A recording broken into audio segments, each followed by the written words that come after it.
영어로 잡아봤습니다.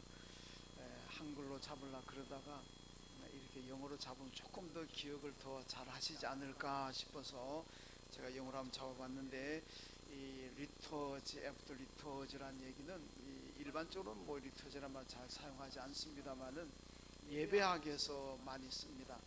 예배라는 뜻입니다. 그래서 리터지 애프터 리터지 그러면 예배 후의 예배, 직역하면 그런 의미입니다. 그러니까 예배 후의 예배라는 것은 결국 주중의 삶을 얘기합니다. 자, 앞에 예배는 주일날 우리가 모여서 지금 예배 드리는 거, 이게 앞에 예배고, 그 다음에 후의 예배라는 것은 이제 주일날 예배 드리고 돌아가서 월요일부터 토요일까지 살아가는 이 주중의 삶을 이렇게 후의 예배라, 그런 의미입니다. 여러분, 주일날 예배를 드리고 돌아가서 일주일 동안 살면서 그 예배는 어떤 것이 예배냐? 하나님의 말씀에 대한 순종이 따라야 됩니다. 그게 예배입니다. 월요일부터 토요일까지 주중에 살면서 하나님 말씀에 순종이 나오지 않는다면 그건 예배가 아닙니다. 그냥 성전 마당만 밟고 간다.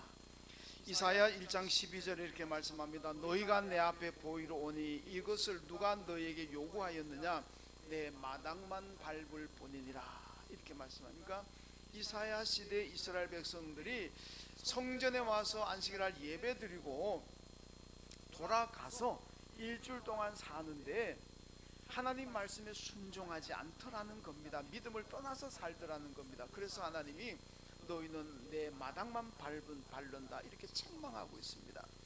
여러분, 우리가 주일날 예배를 드리고 이제 돌아가서 월요일부터 한 주간을 살아가실 터인데, 이 한 주간의 삶에서 우리가 하나님 말씀에 순종을 하지 않는다면 우리도 이사야서에 나오는 것처럼 하나님의 성전 마당만 밟고 갑니다. 하나님께서 책망하시잖아요. 내가 언제 너희 보고 내가 와서 마당 밟고 가라고 요구한 적이 있느냐? 와서 예배드리고 가서 순종하라 그랬지 마당만 밟으라고 난 너에게 요구한 적이 없다, 이렇게 말씀합니다. 여러분, 우리가 이제 오늘 주일날 예배드리고 돌아가서 내일부터 한 주간 살아가면서 하나님 말씀에 잘 순종하며 사십시오. 그러면 마당만 밟고 가는 사람이 아니라 하나님 앞에 온전한 예배자로 살아가는 성도들인 줄로 믿습니다. 여러분, 이 마당만 밟고 간다는 것은 그만큼 백성들의 신앙이 영적으로 타락했다는 그런 의미입니다. 여러분, 예배 후의 삶이 불순종으로 나타나기 때문에 결국 그 주일날 예배도 온전하지 않다는 뜻입니다. 그럼 미국의 존 메가더 목사님이 계시는데, 이분이 우리나라 인천 상륙작전의 영웅이라고 메가더 장군의 후손입니다. 미국에서 목회자로 또 대학 총장으로서 상당히 그 영향력을 끼치는 목사님인데, 이 목사님이 이런 얘기를 합니다. 참된 예배라는 것은 주일 예배 축도 후에 비로소 시작이 된다, 이렇게 얘기했습니다. 참된 예배라는 것은 축도 후에 비로소 시작이 된다. 이게 축도 후에 시작이 된다는 건 주중의 삶을 얘기합니다. 여러분, 주일날 지금 우리가 모여 사는 게 예배 드리는 것도 귀한 것이지만은 내일부터 시작이 되는 한 주간의 삶이 이게 진짜 참된 예배다. 그래서 그 말씀, 하나님 말씀에 순종할 때 참된 예배가 된다. 로마서 12장 1절 말씀 보면 너희가 거룩한 산제사를 드리라고 말씀합니다. 이런 산제사라는 것은 주일 예배 후에 예배, 그러니까 주중의 삶이 하나님 말씀에 순종하는 믿음의 삶이 될 때 우리는 하나님 앞에 거룩한 산제사, 산제물이 되는 그런 신앙생활을 할 수가 있는 겁니다. 여러분, 초대교회는 예배 후의 삶으로 세상에서 칭송을 받았습니다. 사도행전 보시면 초대교회가 칭송을 많이 받았잖아요. 이분들이 주일날 모인 거, 세상 사람들이, 이 교인들이 주일날 모여서 예배 드리는 그것 보고 칭송했겠습니까? 아닙니다. 세상 사람들 주일날 모여서 예배 드리는 거 별 관심 없어요. 주일날 모여 예배 드리는 거 보고 우와 대단하다, 안 그렇습니다. 주일날 모여 예배 드리고 그 다음에 월요일부터 한 주간 살아가는 그걸 보면서 야, 정말 도덕적으로 윤리적으로 정말 향기나는 삶이구나, 그래서 칭찬하는 거 아니겠습니까? 여러분 지난 주일에 우리 안디옥 교회 제가 설교했잖아요. 우리 이번에 지진 피해 안타키아, 여기가 우리 사동제남 안디옥인데, 이 안디옥 교회에서 처음으로 그리스도인이라는 이름이 불려졌습니다. 그리스도인이라는 것은 이 안디옥의 세상 사람들이 그 안디옥 교인들의 그 삶을 보면서 칭찬하고 아주 존경하는 의미가 담겨진 얘기입니다. 안디옥 사람들이, 이 안타키아 사람들이, 여러분 그들이 주일날 모여서 예배 드리는 거 보고 와 그리스도인이다 이렇게 했습니까? 아닙니다. 마찬가지로 그 사람들도 주일날 모이는 건 별로 관심 없어요. 그런데 월요일부터 토요일까지 살아가는 그 삶을 보니까 야 정말 감동적인 삶이라는 거죠. 그래서 그리스도인이라 그렇게 정말 존경의 뜻을 담은 이름으로 불렀습니다. 여러분 우리가 바로 주일날 모여서 예배 드리는 것 우린 큰 축복이죠. 우리 교인들끼리는 주일날 모여 예배 드리는 게 굉장히 중요하지만 세상 사람들이 볼 때는 주일날 우리 모여 예배 드리는 거 그 사람들 별 관심 안 둬요. 관심 두는 것은 주일날 모여서 예배 드리는 교인들이 주중에 세상에 나가서 어떻게 사느냐, 여기에 관심을 둡니다. 이게 만약에 삶이 잘 되면 기독교를 칭찬하고 교회를 칭찬하는 거고, 그 삶이 망가뜨려지면은 욕하고 비난하는 겁니다. 그래서 우리는 예배도 잘 드려야 되지만은 예배 후에 예배, 주중에 살아가는 것도 우리 말씀에 잘 순종함으로 향기 나는 그런 삶을 살아야 될 줄로 믿습니다. 그래서 이 우리가 복음의 사람 예배자로 살아가야 되는데, 예배 후에 예배, 제가 오늘부터 앞으로 3주 동안 이 설교를 하려고 합니다. 예배 후에 예배가 잘 될 때 우리 교회가 부흥하고 많은 사람들이 예수 믿고 구원받을 것이고 우리가 하나님의 축복을 받을 줄로 믿습니다. 예배 후에 예배를 잘 하시고요. 자, 그렇다면 예배 후에 예배 우리가 어떻게 살아가야 될까? 첫째로 사랑하며 살아야 됩니다. 오늘 보면 16절인데 요한복음 3장 10절 딱 한 절입니다. 한번 더 읽겠습니다. 하나님이 세상을 이처럼 사랑하사 독생자를 주셨으니 이는 그를 믿는 자마다 멸망하지 않고 영생을 얻게 하려 하심이라. 아멘. 여러분 예수 그리스도가 세상에 오셔서 고난받으시고 십자가에 죽으심으로 우리를 구원하셔서 하나님의 자녀 삼으셨고 영생을 주셨습니다. 이 모든 것은 하나님의 은혜고 하나님의 사랑입니다. 이 하나님의 사랑이라는 말 외에는 표현할 길이 없습니다. 어떻게 독생자를 세상에 보내셔서 십자가에 죽이겠습니까? 그건 우리를 사랑하셨기 때문이지 우리에게 뭔가 대가를 바라고 하셨겠습니까? 아닙니다. 그냥 우리를 사랑하셨기 때문에 독생자를 세상에 보내셨고 십자가에 죽이셨습니다. 여러분 하나님이 우리를 사랑하셨기 때문에 우리도 하나님을 사랑해야 됩니다. 왜 그래야 되느냐? 요한복음 13장 34절에 보니까 새 계명을 너희에게 주노니 서로 사랑하라. 그 다음에 나옵니다. 내가 너희를 사랑한 것 같이 너희도 서로 사랑하라. 여러분 왜 우리가 사랑해야 되느냐? 주님께서 말씀합니다. 내가 너희를 사랑한 것 같이 너희도 서로 사랑하라 이렇게 말씀합니다. 여러분 여기서 새 계명이라고 말씀하잖아요. 새 계명이라는 것은 옛 계명을 전제합니다. 그럼 옛 계명은 뭐냐? 새 계명은 서로 사랑하는 건데 옛 계명은 뭐냐? 옛 계명은 율법입니다. 율법이 뭡니까? 이에는 이, 눈에는 눈. 이게 율법입니다. 네가 나 때렸냐? 나도 너 때리겠다. 네가 나를 사랑하냐? 나도 너 사랑한다. 이겁니다. 그냥 내가 받은 대로 갚아주는 거. 이게 옛 계명 율법이잖아요. 그런데 예수는 어떻게 합니까? 새 계명을 너에게 준다. 서로 사랑하라. 그럼 새 계명은 뭐냐? 원수까지도 사랑해라. 너를 때리는 사람 같이 때리지 말고 그를 용서해줘라. 그도 사랑하라. 너를 힘들게 하는 사람 너도 그 사람 힘들게 하지 말고 너는 그 사람을 사랑해 주어라. 이거잖아. 이게 새 계명이라는 겁니다. 그래서 우리는 옛 계명대로 눈에는 눈, 이에는 이로 살아가는 사람이 아니라 새 계명대로 원수도 사랑하고 나를 핍박하고 나를 힘들게 하는 사람들까지도 사랑하는 이 사랑이 바로 주님께서 우리에게 보여주신 사랑인 줄로 믿습니다. 우리가 그 사랑해야 된다는 얘기입니다.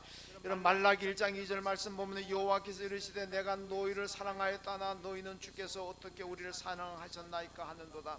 말라기 시대 이스라엘 백성들이 하나님께서 여러분을 사랑하십니다. 그런데 말라기 시대 이스라엘 백성들은 아니 하나님이 우리를 사랑했던 증거가 뭐냐? 요즘 흔히 증거 있어? 증거 있어 그러잖아.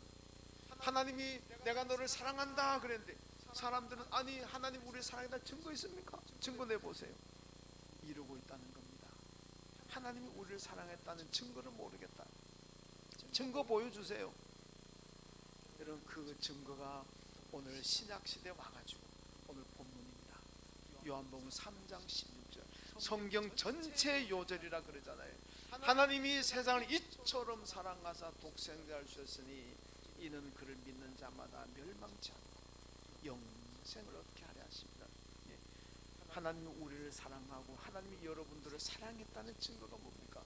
당신의 독생자 아들을 세상에 보내시고 우리를 구원하기 위해서 그 아들을 십자가에 죽이신 것, 이것보다 더 큰 사랑의 증거가 어디 있느냐? 말라기 시대의 질문을 오늘 본문에서 지금 하고 있습니다. 이런 본문은 바로 독생자 예수의 탄생과 십자가 죽음이 바로 하나님께서 우리에 대한 사랑을 확증하신 것이고 바로 증거라고 분명히 말씀하고 있습니다. 여러분 고린도전서 13장 우리가 사랑장이라 그러잖아요. 뭐 고린도전서 13장 많이 아시겠습니다만은 거기 보면 이렇게 얘기합니다. 너희가 방언을 하고 천사의 말을 해도 사랑이 없으면 울리는 꽹과리 같다. 예언을 하고 산을 옮길 만한 믿음과 전 재산을 가지고 구제하더라도 사랑이 없으면 아무 유익이 없다. 믿음, 소망, 사랑 이 세 가지는 항상 있을 것인데 그 중에 제일은 사랑이라. 사랑이 중요하다는 걸 말씀하잖아요. 사랑이 없어 아무것도 아니라는 거예요. 사랑 없이 하는 거는 별로 의미가 없다는 겁니다. 그럼 사랑이 뭐냐? 도대체 그 사랑이 뭐냐? 여러분 세상에서는 옛날 나훈아 씨가 불렀잖아요. 사랑이 뭐라 그랬습니까? 눈물의 씨앗이다. 사랑이 뭐냐고 물으신다면 눈물의 씨앗이라고 말하겠어요. 그 눈물의 씨앗이 어떤 걸 지칭하는지는 제가 뭐 저도 정확하게 모르겠고 설교 시간에 다 할 수는 없게 그냥 넘어가겠습니다. 세상은 사랑이 눈물의 씨앗이라 그러는데 그럼 성경은 사랑을 무엇이라고 말씀합니까? 고린도서 13장 계속해서 말씀합니다. 사랑은 오래 참고 사랑은 온유하며 사랑은 시기하지 아니하고 사랑은 자랑하지 아니하고 사랑은 교만하지 아니하고 사랑은 무례히 행하지 아니하고 사랑은 자기의 유익을 구하지 아니하고 사랑은 불의를 기뻐하지 아니하고 진리와 함께 기뻐하고 모든 것을 참고 믿고 견디느니라. 이게 사랑인 줄로 믿습니다. 한번 따라합시다. 사랑은 모든 것을 참고 믿고 견디느니라. 할렐루야. 여러분 사랑이라는 게 무엇입니까? 눈물의 씨앗이 아니고 모든 것을 믿고 참고 견디는 것, 이게 사랑입니다. 여러분 사랑하면은 다 견딜 수가 있고 참을 수가 있습니다. 사랑하지 않으면은 그냥 눈만 한번 흘기대도 이게 왜 째려보냐고 그러잖아요. 사랑이 없으면 말 한마디만 기분 나빠도 이게 어디서 멱살부터 잡으려 그러잖아요. 여러분 사랑이 없으면은 당하고는 못 삽니다. 내가 죽으면 죽어지 당하고 못 산다. 이거 뭐냐? 사랑이 없으니까 그런 거예요. 사랑하면은 다 견디고 다 참습니다.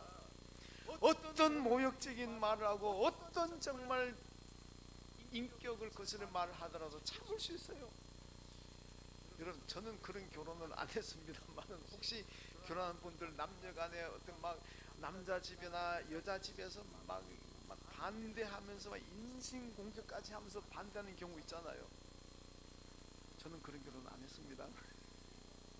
그런데 그러다 여러분 남자가 자기가 사랑하는 여자 결혼하려고 여자 집에 갔는데 그 여자 집에서 막 너는 뭐 키도 작고 뭐 어떻고 저떻고 막 상처되는 얘기한다고 해서 얘라이 때려치우라고 그런 사람 있습니까? 없잖아요. 어떤 말 해도 다 견딥니다. 예, 맞습니다. 나 못생겼습니다. 나 배운 것도 없습니다. 나 뭐 가진 것도 없습니다. 예, 맞습니다. 맞습니다. 그래도 참잖아요. 왜? 사랑하니까 참는 거예요. 내가 사랑하지 않는 사람이 나를 만약에 그런 식으로 인신공격을 한다면, 자존심 건드린다면 못 참아요. 못 참아요. 얘라이 받아버리는 거지. 못 참아요. 사랑하니까 여자 집에 가서 별의별 말을 다 들어도 예, 알겠습니다. 맞습니다. 맞습니다. 그리고 참는 거예요. 여러분, 교인들이 교회를 사랑하고 주님을 사랑하면 예수 믿다가 어떤 일을 당하더라 다 참고 견디면서 믿음의 자리를 지키는 거예요.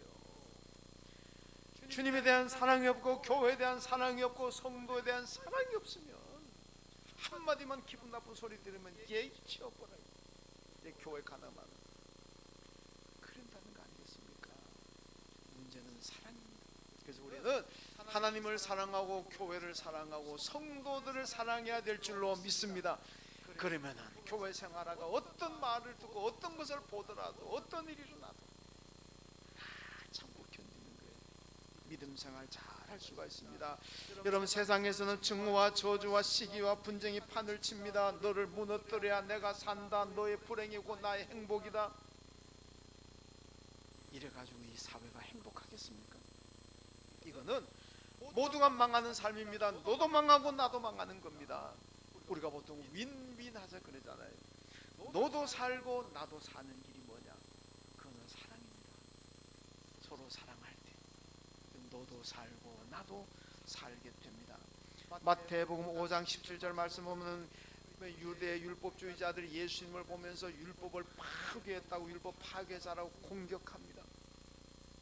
왜 그렇습니까? 예수님 보니까 안식일 날도 병자를 고치고, 안식일 날도 예수의 제자들이 밀밭 사이로 가다가 밀도 그냥 집어 먹고, 이거 다 노동으로 생각하잖아요.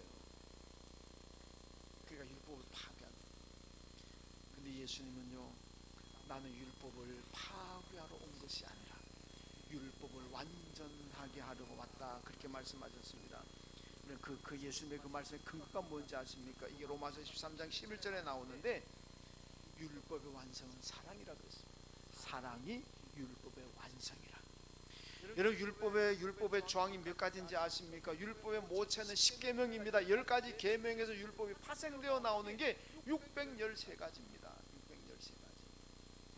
613가지 중에서요, 여러분, 하라 그는 게 248가지, 하지 말라고 하는 것이 365가지, 365가지 이렇게 되어 있습니다. 그게 뭔지 아십니까? 우리 몸의 뼈 마디가 248개라는 겁니다. 그럼 365는 무슨 숫자인데? 1년 숫자잖아요. 그러니까 우리 온 몸으로 1년 동안 하는 계명을 열심히 지켜라. 이게 합쳐서 613가지입니다.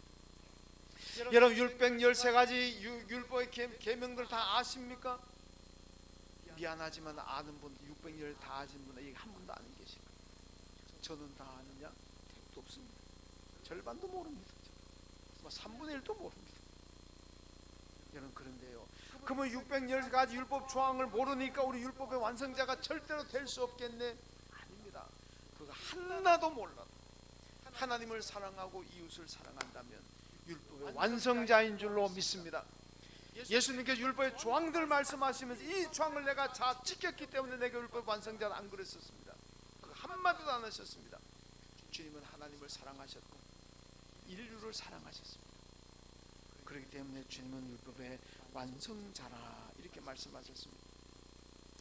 여러분, 성도들은 예수의 사랑을 배우고 실천해야 됩니다. 고린도전서 3장 3절에 보니까 시기하고 분쟁하는 자들은 아직도 육신에 속한 자라 그랬습니다. 여러분, 왜 사람들 살아가다가 시기하고 질투고 다투고 싸우고 분쟁하고 갈라지고 왜 그렇습니까? 아직도 육신에 속했기 때문에. 우리는 그리스도 예수의 사람으로서 하나님께 속해야 되잖아요. 예수께 속한 사람들인 줄로 믿습니다. 이런 사람들은요, 시기, 질투, 다툼, 분쟁 하지 말아야 돼. 아직도 만약에 저와 여러분들이 살아가면서 시기하고 분쟁하고 질투하고 험담하고 그런다면요, 대단히 미안하지만 육신에 속한 자입니다. 하나님께 속하고 그리스도 예수의 사람들은 그딴 거 안 합니다. 다 사랑하고 존중하고 배려하고 그렇게 살아간다는 말씀입니다. 여러분, 예수께 속하면 사랑하고 용서하고 위로하고 소망을 줍니다. 사랑하게 되면 뭔가 주고 싶어지잖아요. 사랑하면 주고 싶어집니다. 뭐든지 주고 싶어요. 사랑이 없으면 있는 거 가지고 밥 먹는 것도 밥그릇 빼앗아 버리고 싶지. 부부간에 사랑이 없으면요, 남편 밥 먹는 거 밥그릇 빼앗아 버리고 싶지. 아이고, 밥 먹는 것도 왜 저렇게 몰상식하게 먹나, 좀 예쁘게 먹지. 다 제대로 안 먹는다. 반찬도 빼앗아 버리고 싶고, 고기 반찬 먹으면 야, 채소 좀 먹지 고기만 맨날 먹나 그래. 이런 사랑이 없으면 그렇게 됩니다. 사랑하게 되면은 고기 먹는 모습이 아름답고 밥 먹는 모습이 아름답고 더 해주고 싶고 더 해주고 싶고 그거잖아요. 여러분, 우리가 세상을 사랑하고 이웃을 사랑한다면은 우리는 그들에게 무엇이든 주고 싶어지잖아요. 주고 싶어져요. 우리가 세상 사람들에게 줄 수 있는 가장 큰 선물이 뭐겠습니까? 줄 수 있는 가장 큰 축복이 무엇입니까? 예수 그리스도의 복음인 줄로 믿습니다. 예수의 복음이 나를 구원하고 예수의 복음이 나를 천국 시민 만들고 예수의 복음이 나에게 영생을 줍니다. 이것보다 더 큰 선물, 더 큰 축복이 세상에 어디 있습니까? 없습니다. 여러분, 우리가 정말로 세상을 사랑하고 사람들을 사랑한다면 우리는 부지런히 복음을 줘야 되는 거예요. 예수의 복음을 줘야 됩니다. 쌀 줘봐야 몇 개 먹고 나면 끝납니다.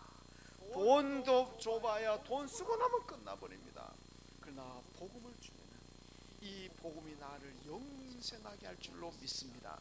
그러니까 우리는 열심히 이웃을 사랑하고 복음을 주는 그런 성도들이 되어야 될 줄로 믿습니다. 그 다음 두 번째는 자기를 비워야 됩니다. 마태복음 4장에 보면 예수님께서 마귀의 시험을 받으십니다. 마귀가 나와 예수를 시험하는데 돌을 떡으로 만들어라, 성전 꼭대기에 뛰어내리라, 천사들 와서 받을 것이다, 천하 만국을 보여주면서 내게 절해봐라, 내가 뭐 다 줄 것이다. 이야, 얼마나 좋습니까? 그런데 예수님이 다 필요 없다 말씀으로 이기잖아요. 왜 그렇습니까? 마음을 비웠기 때문에. 여러분, 예수님은 하나님이시고 하늘나라 보호자, 영원히 우리의 경배와 예배를 받으셔야 될 분입니다. 그분이 인간의 몸을 입으시고 세상에 오셨다는 것이 마음을 다 비운 분입니다. 마귀가 유혹하는 것도 다 거절하고 고난의 길 십자가의 길을 가신 것도 마음을 비웠기 때문에 되는 거예요. 만약에 세상에 와가지고 왕노릇 하는데 마음이 있고 세상에 오셔가지고 자금을 돈을 모으는데 관심이 있었더라면은, 마음을 비우지 못했더라면은 마귀 유혹에 넘어갔습니다. 왜? 천하를 준다는데. 그런데 다 이기신 것은 예수님은 마음을 다 비우고 오셨습니다. 이 세상에 돈 보고 오신 것도 아니고 이 세상에 권력 보고 오신 것도 아니고 오로지 이제 인간을 구원하기 위해서 오셨습니다. 그래서 하나님 자리도 다 비우고 그리고 오셨습니다. 여러분, 생각해 보세요. 일생 동안 명품만 입던 사람이 옷 그냥 몇백만 원, 몇천만 원짜리 옷을 입는 사람, 맨날 그런 옷을 입던 사람들이, 여러분, 거지가 입는 더럽고 추하고 냄새나는 그 옷을 입을 수 있습니까? 여러분, 그런 자신 있으면 뭐 몇백만 원, 여러분 저는 뭐 몇백만 원, 몇천만 원짜리 입어본 적도 없습니다만은 몇만 원, 몇십만 원짜리 입는 저도 거지 입는 옷을 입으라 그러면요, 어떻게 입겠습니까?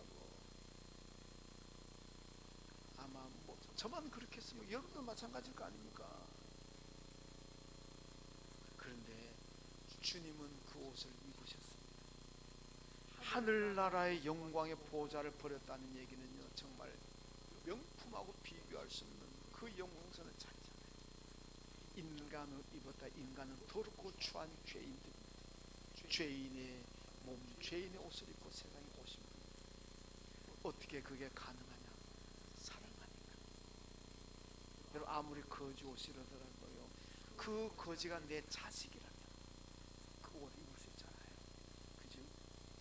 그 거지 더럽고 냄새나 옷이 내 자식이 입었던 옷이라면 우리 입을 수 있습니다. 사랑하니까. 왜? 자식은 사랑하니까. 여러분, 예수님도 우리를 사랑하시니까 그 옷을 입을 수 있잖아요. 다 비웠습니다. 성육신하셨다는 것이 마음을 비웠기 때문에 가능하다는 얘기입니다. 여러분, 세례 요한 초대교회 교회사를 보면요, 이 만다교라는 것이 있는데, 이 만다교는 세례 요한을 메시아로 믿는, 그리스도로 믿는 사람들이 세례 요한을 그리스도라고 막 따릅니다. 세례 요한이 마음을 비우지 않았다면, 그래 맞다, 나는 여러분들이 그리스도입니다, 그랬을 거예요. 근데 세례 요한이 뭐라 그럽니까? 나는 아닙니다. 내 뒤에 오시는 저 예수가 세상 죄를 지고 간 하나님의 어린 양입니다. 그분은 흥하야 하고 나는 쇠하야 합니다. 나는 허리 굽혀 그의 신발끈 풀기도 감당하지 못합니다. 그런데 예수를 굽히잖아요. 왜 그렇습니까? 마음을 비웠어요. 여러분, 통일교회 문선명이니 무슨 요즘 신천지 이만희니 이런 사람들은요, 왜 자기가 뭐 성령이라 그러고 왜 자기가 그리스도라 그럽니까? 마음을 못 비웠어요. 사람들이 와 열광하고 따라다니니까 마음에 흑심이 있으니까 그래 내가 그리스도라 그래버리잖아요. 그러니까 이단되는 거 아니에요. 세례 요한도 마음을 비우지 못하고 맞습니다, 내가 그리스도입니다 그래버렸더라면 그건 이단의 교주지. 근데 세례는 마음을 다 비웠기 때문에 나는 아닙니다, 예수가 그리스도입니다.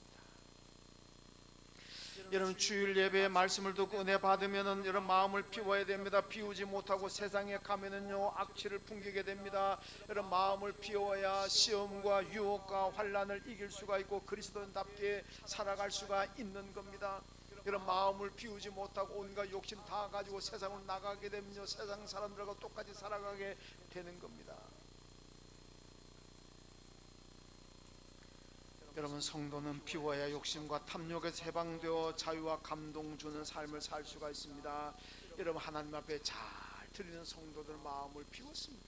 시간을 드리고 재능을 드리고 내 모든 걸 드리는 사람들은요 마음을 비웠기 때문에 그렇습니다. 비우면 하나님께서 더 좋은 것으로 채워주실 줄로 믿습니다. 여러분, 비우지 못하면 신앙생활 힘듭니다. 마음 비우지 못하면 예수 따라가는 제자의 삶이 힘들게 된다는 겁니다. 여러분, 마음을 비우지 못하면 쉽게 사기당합니다. 쉽게 유혹받고 사탄에 넘어갑니다. 왜 사람들이 쉽게 사기당합니까?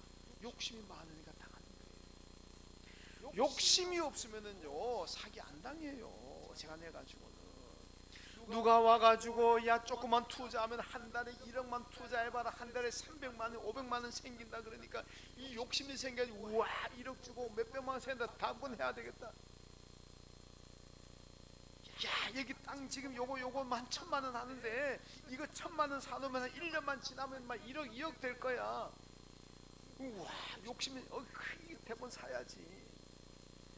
그러다 보면 잘못 사기에 걸리잖아요. 결국 우리가 사기에 걸린다는 거는요, 물론 안 그런 경우도 있으면 대개는 욕심이 많은 사람들이 사기에 많이 걸려요. 욕심 많은 사람들, 사기꾼들이 얼마나 잘 요리하겠습니까? 핸들링 잘 됩니다. 욕심 없는 사람들한테 가면요 씨알도 안 먹힙니다. 사기꾼이 와도. 그러니까 사기 잘 안 당합니다. 그래서 마음을 비우고 살아야 된다는 얘기입니다. 야고보서 1장 15절에 욕심이 잉태한 자 죄를 낳고 죄가 장성한 자 사망을 낳는다고 말씀합니다. 여러분, 욕심의 결과는 사망입니다. 그러니까 욕심을 비워야 됩니다. 신앙은 뭐냐? 비우는 훈련입니다. 신앙은 비우는 훈련입니다. 잘 비우면 하나님께서 채워주십니다. 그것도 가장 좋은 것으로 넘치도록 채워주실 줄로 믿습니다. 세상 것은 비우되 세상 욕심은 비워야 되지만 그 대신 여러분 꼭 채워야 될 것이 있습니다. 뭐냐? 거룩한 욕심을 채우십시오. 거룩한 욕심을 많이 가지십시오. 거룩한 욕심이 뭡니까? 나는 죽어도 예배 드려야 된다. 이게 거룩한 욕심입니다. 나는 기도를 많이 해야 되겠다. 전도를 많이 해야 되겠다. 하나님의 교회에서 봉사를 많이 해야 되겠다. 선한 일을 많이 해야 되겠다. 선한 영향력을 미쳐야 되겠다. 이게 다 거룩한 욕심인 줄로 믿습니다. 나는 우리 교회에서 가장 봉사 많이 하고 가장 전도 많이 하고 가장 기도 많이 하고 선한 욕심인 줄로 믿습니다. 여러분, 이 선한 욕심으로 나를 채워야지 세상 욕심으로 채우면 사기꾼에게 걸릴 수가 있고 그 세상 욕심 때문에 내 인생이 불행해질 수가 있습니다. 여러분, 거룩한 욕심은 내게 기쁨과 행복을 줍니다. 그러므로 세상 욕심에는 마음을 비우고 거룩한 욕심으로 채우십시오. 그럼 하나님께서 풍성하게 축복하실 줄로 믿습니다. 오늘 보세요. 예수님은 마음을 다 비웠기 때문에 우리의 구원의 주님이 되셨고, 세례 요한이 마음을 다 비웠기 때문에 예수님께서 세례 요한을 가리켜서 여인이 낳은 자 중에 가장 위대한 사람이다, 그렇게 세례 요한을 칭찬하셨습니다. 리터지, 애프터 리터지, 예배 후에 예배, 어떻게 살아가시겠습니까? 예수님의 십자가를 바라보시면서 사랑하시고, 예수 십자가 바라보시면 다 비우고 세상에 오신 예수님 바라보시면서 나도 세상 욕심을 버리고 그 대신에 거룩한 욕심으로 채우고 그렇게 살아가신다면 여러분들의 삶이 향기나고 감동을 주고 칭송받고 하나님의 축복받는 삶이 될 줄로 믿습니다. 하나님 감사합니다. 오늘도 저희들 주 앞에 나와 예배드리게 하심을 감사하고 예수 그리스도 십자가를 바라보면서 우리도 사랑하며 살게 하시고 마음을 다 비우고 세상에 오셨던 예수님 바라보면서 우리도 다 세상 욕심은 비우고 거룩한 욕심으로 채우고 살아가는 저희들, 그래서 감동을 주고 세상으로부터 자유함을 누리는 저희의 삶이 되게 하여 주옵소서. 예수님의 이름으로 기도하옵나이다. 아멘. 하나님 아버지, 들을 수 있는